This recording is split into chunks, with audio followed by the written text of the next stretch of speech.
पश्चिम दिल्ली की केशवपुरम विधानसभा के ward number 64 में नागरिक सुविधाओं और जनसेवा को लेकर लगातार विकास कार्य देखने को मिल रहे हैं।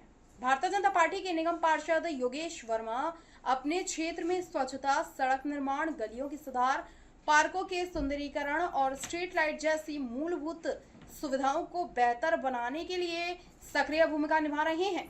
स्थानीय लोगों का कहना है कि वे क्षेत्र की समस्याओं का त्वरित संज्ञान लेकर उनके समाधान का प्रयास करते हैं। समर्थकों के अनुसार योगेश वर्मा आम नागरिकों से लगातार संवाद बनाए रखते हैं और उनकी समस्याओं को प्राथमिकता देते हैं। क्षेत्र के कई निवासी उनकी कार्यशैली, सादगी और उपलब्धता की सराहना करते हैं। वार्ड 64 में चल रहे विकास कार्यों को लेकर स्थानीय स्तर पर सकारात्मक प्रतिक्रिया देखने को मिल रही है और लोगों को उम्मीद है कि आने वाले समय में भी क्षेत्र में इसी तरह विकास कार्य जारी रहेंगे।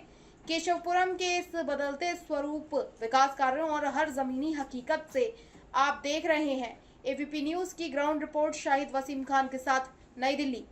दर्शकों, एबीपी में आपका स्वागत है। इस वक्त मैं आपको सिर्फ तस्वीर दिखा रहा हूँ वार्ड नंबर 64 केशवपुरम से। हमारे साथ जुड़ चुके हैं भारतीय जनता पार्टी के सर्वश्रेष्ठ निगम पार्षद, जिन्होंने भारतीय जनता पार्टी के लिए लगातार 24 घंटे जमीन पे, धरातल पर लगातार 24 घंटे जो अपने कार्य के नाम से जाने जाते हैं, जिनकी एक छवि है, जिनकी एक मिसाल कायम है, जो समाज के लिए, जनता के लिए 24 घंटे तत्पर तैयार रहते हैं।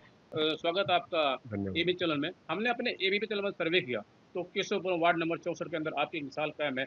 जनता कहती है आप लगातार 24 घंटे जनता के बीच में रहती है, ये कैसे संभव हो पाता है? कि जनप्रतिनिधि का एक कर्तव्य है कि जब उनको चुनकर भेजा गया है तो वो जनता के सुख दुख में शामिल हो, उनकी समस्याओं को सुने, और यही हमारी ड्यूटी भी है। तो मैं अपनी ड्यूटी अपनी लगन के साथ, मेहनत के साथ कर रहा हूँ और जनता से एक जुड़ाव मेरा ऐसा है, कई वर्षों से लगातार मेरा एक प्यार, पारिवारिक प्रेम एक बना हुआ है। तो ऐसे में मुझे कभी ऐसा नहीं फील होता कि मैं कोई काम कर रहा हूँ। मुझे ऐसा लगता है कि मैं उन्हीं के बीच का हूँ और जैसे जैसे मुझे वो काम कहते हैं वो काम करता रहता हूँ।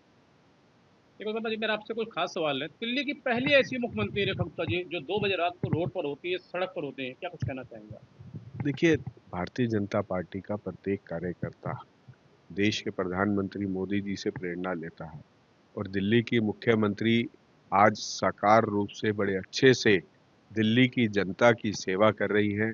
जिस प्रकार से जनादेश दिल्ली की जनता ने आज भारतीय जनता पार्टी को दिया है, उसी प्रकार से उससे भी अच्छी लगन और मेहनत के साथ हमारी दिल्ली की मुख्यमंत्री अपने दिल्ली की जनता की सेवा कर रही है। उन्होंने कहा था कि मैंने वो सब जो दिक्कतें पिछले कई वर्षों से लगातार दिल्ली की जनता को झेलनी पड़ी हैं, आज सभी कार्यकर्ताओं को साथ लेकर, सभी विधायकों को, निगम पार्षदों को साथ लेकर आज वो दिल्ली की जनता की सेवा के लिए उतरी हैं।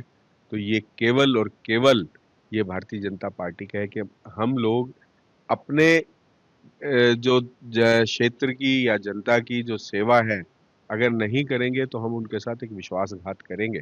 तो ऐसे में जो मेहनत वो कर रही हैं उसका परिणाम भी आपको दिख रहा है। देखो वर्मा जी, मेरा आपसे सीधा सवाल है। मेरे से लाखों हजारों करोड़ लोग आपको देख रहे हैं। दिल्ली की मुख्यमंत्री रेखा गुप्ता जी कह रही है आम आदमी पार्टी आपदा पार्टी थी, घोटालेबाज पार्टी थी। क्या वो सच कह रही है? इंटरव्यू चल रहा मैं चल पे, वो कह रही है, क्या ये सच है? देखिए, हाथ कंगन को आरसी क्या, पढ़े लिखे को फारसी क्या। मैं कहना चाहता हूँ, आज केजरीवाल जी कहकर आए थे कि मैं गाड़ी नहीं लूंगा, बंगला नहीं लूंगा, है भ्रष्टाचारियों के खिलाफ एक्शन लूंगा, और आज इस हालात तक पहुंच गए कि स्वयं भ्रष्टाचार में डूब गए, गाड़ी बंगला सब कुछ ले लिया और दिल्ली की जनता ने उनको जवाब दे दिया। तो ये खाली दिल्ली के मुख्यमंत्री नहीं बोल रही, ये दिल्ली की जनता ने जवाब दिया है कि आप पूरे भ्रष्टाचार में लिप्त होकर केजरीवाल जी, आपने दिल्ली की जनता के साथ धोखा किया है। और आज आज दिल्ली की मुख्यमंत्री रेखा गुप्ता जी को सेवा करने का मौका मिला है और वो दिल लगाकर सेवा कर रही हैं। तो इसीलिए मेरे हिसाब से कोई कहने की बात नहीं है, ये बिल्कुल सत्य है। हमारे चैनल पर एक इंटरव्यू चल रहा है, एक ऐसे सांसद है जो कुछ पर्चे के मोहताज हैं, जिनको पूरा हिंदुस्तान को दुनिया जानती है, मनोज तिवारी जी। वो कह रहे हैं 2 साल के अंदर में दिल्ली की तस्वीर और तकदीर दोनों बदलने वाली है। क्या ऐसा संभव है? ये सवाल मैं इसलिए पूछ रहा हूँ, 11 साल पहले अन्ना दो से निकलकर आम आदमी पार्टी आई थी, बड़े बड़े वादे किए थे, दिल्ली को लंदन बना देंगे, पेरिस बना देंगे। दिल्ली ना तो लंदन बनी ना पेरिस बनी, लेकिन हाँ, कूड़े का पहाड़ जरूर बन गई। देखिए, अभी हमें कुछ कहने की जरूरत नहीं है। जो मनोज तिवारी जी ने कहा है ना, वो सत्य है। आपने अभी कूड़े के पहाड़ की बात की, तो कूड़े के पहाड़ अब धरातल पर आ रहे हैं। आने वाले 1 साल के अंदर अंदर आपको हरा भरा पार्क वहाँ विकसित होते हुए दिखाएंगे, वहाँ पर बड़े बड़े प्लांट लगते हुए दिखाएंगे। इसी प्रकार से आप देख सकते हो जगह जगह जो है काम चल रहे हैं। सड़कें खुदी हुई हैं, खुदी तभी हुई हैं जब वहाँ काम चल रहा है, सड़कों के निर्माण कार्य चल रहे हैं। आपको ये भी देखने को मिलेगा कि दिल्ली के अंदर आज पोल्यूशन भी कम हुआ है। आज आपको देखने को नई नई बसें मिलेंगी, आज आपको नए नए हॉस्पिटल देखने को मिल रहे हैं। आज आपको निगम पार्षदों के अंदर वो निराशा नहीं है, क्योंकि हर बार ये होता था कि पैसा नहीं है काम करने के लिए। आज प्रत्येक वार्ड के अंदर काम चल रहे हैं। तो ये कहने की बात नहीं है, ये धरातल पर ये आने वाले 2 साल के अंदर अंदर आपको दिखेगा कि जो कहा था वो किया है हमने। योगेश जी, लगातार हमने सर्वे किया अपने एबी चैनल से। वार्ड नंबर 64 केशवपुरम के अंदर आपकी एक मिसाल कायम है। लगातार आप जनता के बीच में रहते हैं, जनता के दुख दर्द को अपना दुख दर्द समझते हैं। ये मैं नहीं कह रहा हूँ, ये केशवपुरम वार्ड नंबर 64 जनता कह रही है। और अगर किसी कारण आप फोन नहीं उठाते तो आप बैक कॉल करते, ये कैसे संभव हो पाता है? देखिए ऐसा होता है कि अगर आप जनता से जुड़े हुए हो तो दिन में ऐसा समय ज़रूर मिलता है कि जब आप बात कर सको, और वो सिर्फ तभी संभव हो पाता है जब वो अपने कार्यकर्ताओं के दुख दर्द को समझता है।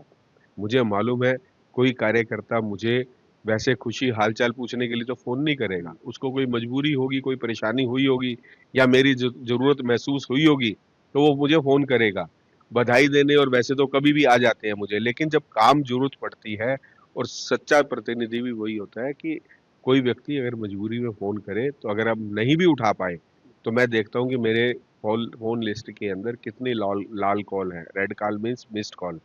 तो मैं जब भी गाड़ी में बैठता हूँ या जब भी जैसे भी समय मिलता है, मैं एक-एक करके सबको कॉल करता हूँ। और मैं नहीं तो मेरे पास फ़ोन ना हो तो मैं अपने किसी साथी को कहता हूँ कि भैया मुझे अभी बात करा देना। तो ये केवल तभी संभव हो पाता है कि हम लोग उनसे जुड़े हों। योगेश जी, मेरा आपसे कुछ खास सवाल है, क्योंकि आप खुल के बोलते हैं, बेबाक बोलते हैं। आपने देखा हो 11 साल पहले जब आम आदमी पार्टी आई थी, उन्होंने बड़े बड़े वादे किए थे। आपने देखा हो लंदन बना देंगे, पेरिस बना देंगे, लेकिन दिल्ली में तो लंदन बनी ना पेरिस बनी। लेकिन और बहुत सारे वादे किए गए थे। आपने ये भी देखा होगा कि जब चुनाव होते हैं तभी दिल्ली के मुख्यमंत्री, पूर्व मुख्यमंत्री मैं कहूँगा अरविंद केजरीवाल जी, दिल्ली में तभी दिखते थे। लेकिन आज दिल्ली की पहली एक ऐसी मुख्यमंत्री रखता जी, आप जहाँ पे नजर उठा के देखेंगे दिल्ली के किसी विधानसभा के अंदर वो मौजूद होती है। ये कैसे संभव हो पाता है? क्योंकि आम आदमी पार्टी के जो अरविंद केजरीवाल जी दिल्ली के पूर्व मुख्यमंत्री, वो सिर्फ चुनाव में दिखते थे। देखिए, बड़ा सीधा-सा सवाल मैंने अभी आपको बताया कि हमारे प्रत्येक जनप्रतिनिधि जनता का दुख दर्द समझते हैं। उन्हें मालूम है कि आज जनता ने जिसे हमें चुनकर भेजा है, हमें उनकी ज़रूरत पड़ी है या उनको हमारी ज़रूरत पड़ी है, तो हमें एक-दूसरे का साथ देना है। इसलिए जब आप कार्य को अच्छे से मूर्त रूप देना चाहते हो, तो हमें सड़क पर उतरना पड़ेगा। हमें ये भी देखना होगा कि उससे किसी को नुकसान तो नहीं हो रहा, या कोई अधिकारी काम ठीक कर रहा है या नहीं कर रहा। ये चेक एंड बैलेंस की पॉलिसी जब तक हम नहीं रखेंगे, तब तक दिल्ली का स्वरूप नहीं बदल सकता। तो आज केवल अगर हमें चिंता है, तो अपने दिल्ली की जनता की चिंता है। इसीलिए हम लोगों को हमेशा ये प्रयास रहता है कि हम जनता के बीच में जाएँ, उनकी बातों को सुनें, जो काम चल रहे हैं वो ठीक चल रहे हैं, नहीं चल रहे, उसको जनता का कितना लाभ मिलेगा। अगर कहीं पर आर्किटेक्चर या कहीं टेक्नोलॉजी के अंदर कोई कमी है, तो उसको भी जब उजागर अब इसी वक़्त कर देंगे तो ठीक है। जब कंप्लीट हो जाएगी तो फिर तो उसको रोकना और करना बड़ा मुश्किल हो जाएगा। तो ऐसे में बीच-बीच में जाना बहुत ज़रूरी है। विपुल वर्मा जी, मेरा आपसे सीधा सवाल है। आपने देख रहे हो लगातार दिल्ली के अंदर बुलेट ट्रेन के तरीके से विकास हो रहे हैं। तो विपक्षी पार्टी आरोप लगा रही है कि विकास कुछ समय तक सीमित, क्या ऐसा है? क्या ये झूठे आरोप लगा रही है? देखिए, उनका काम है कुछ न कुछ आरोप लगाते रहना, लेकिन हम लोग अपने कार्य में व्यस्त हैं, विकास कार्य में व्यस्त हैं। मैं ना तो उनके किसी भी आरोपों की चिंता करता हूँ, मैं अगर चिंता करता हूँ, तो दिल्ली की जनता की चिंता करता हूँ, मैं अपने क्षेत्र की जनता की चिंता करता हूँ। वो क्या कह रहे हैं, उन्हें सुनना बहुत ज़रूरी होता है, ना कि विपक्ष, क्योंकि विपक्ष ने केवल राजनीति करनी है। मेरे क्षेत्र की जनता ने राजनीति नहीं करनी, उन्होंने अपनी काम को कहना है और हमने वो करवाना है बस। तो लगातार मैं आपको तस्वीर दिखा रहा हूँ, हमारे साथ जुड़ चुके थे भारतीय जनता पार्टी के सर्वश्रेष्ठ निगम पार्षद वार्ड नंबर 64 केशवपुरम से हमारे साथ जुड़ चुके थे योगेश वर्मा जी, जो लगातार जमीन पे धरातल पर जनता के बीच में रह के जनता के कार्य को करना ही सबसे पहले अपना कर्तव्य समझते हैं। लगातार 24 घंटे जो अपने कार्य के नाम से जाने जाते हैं। आप देख रहे हैं एबीपी न्यूज। नमस्कार।